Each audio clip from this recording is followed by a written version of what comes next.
Hemen inguru guzia, txafla bat badu, eta horri esker ez dugu 100 seri berrik. Iraultza tipi bat pilotaren munduan. Asteburu untan, Saran eskutik kooperatibak berritsu izeneko xistera aurkeztu du.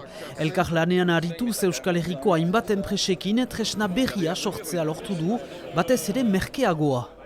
Xistera honen berezitasuna da, horren egiteko demora gutiako behar dugula, eta horren egiteko aldatu ditugu lehen gai batzu, eran nahi du, ahonditu ditugu bazterrak, eta hor da egur txafla bat, eta hola zumea emaiteko, zumea ehuntzeko demora gutiago emaiten dugu.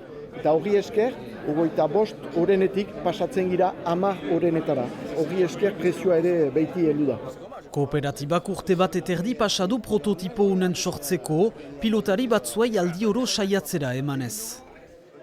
C'est différent qu'un Xistera actuel, en particulier au niveau de la pointe, où là on n'a plus la pointe qui est tressée. Chez les enfants, avec une pelote qui va arriver à une vitesse plus raisonnable, ça peut fonctionner. Il va falloir tester chez les adultes, avec une vitesse de pelote plus importante, peut-être faire évoluer le prototype.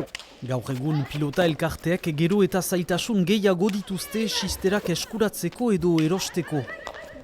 Xistera egile eskasia bada, era berean pilotariak frontoietan ditugu tresnarik gabe, orduan pentsatzen dugu teknika honen bitartez, tresnak gehiago egiterik balegokeela, zulo hori beraz estaltzen alko litzatekeela. Kooperatibak udauntan elkartei xistera saiatzeko aukera emanen die eta irailetik goiti ekoizpena hasiko du xistera 360 eurotan salgai ezarriz.